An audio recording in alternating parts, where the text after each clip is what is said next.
Kashimpur high security কেন্দ্রীয় কারাগার থেকে মৃত্যুদণ্ডপ্রাপ্ত সাজাপ্রাপ্ত আসামি পলাতক একজন আসামিকে আমাদের CPC-2 র্যাব 11 কর্তৃক গ্রেপ্তার করা হয়েছে।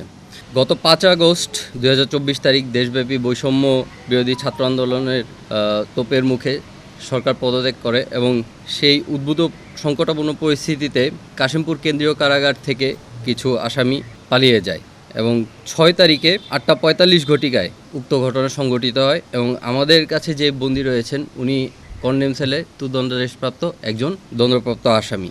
5+ স্টার রেটিং প্রাপ্ত দেশের সর্বোচ্চ বিদ্যুৎ সাশ্রয়ী ওয়ালটন এসি স্মার্ট কমফোর্ট এখন নেক্সট লেভেলে। আমাদের নজরদারি বৃদ্ধি করি এবং নজরদারি বৃদ্ধি করায় আমরা পূর্বেও কিছু জেল পলাতক আসামি গ্রেপ্তার করি, কিন্তু মৃত্যুদণ্ডাদেশপ্রাপ্ত আসামি গ্রেপ্তার খুব অল্প হয়েছে এবং আজকে আমরা একজন মৃত্যুদণ্ডাদেশপ্রাপ্ত আসামিকে গ্রেপ্তার করতে সক্ষম হয়েছি। প্রাথমিক অনুসন্ধান ও আসামিকে জিজ্ঞাসাবাদে জানা যায় যে মামলাটি ছিল 2018 সালে তাকে কনভিকশন দেওয়া হয় এবং মামলাটি ছিল 2014-15 সালের মামলা।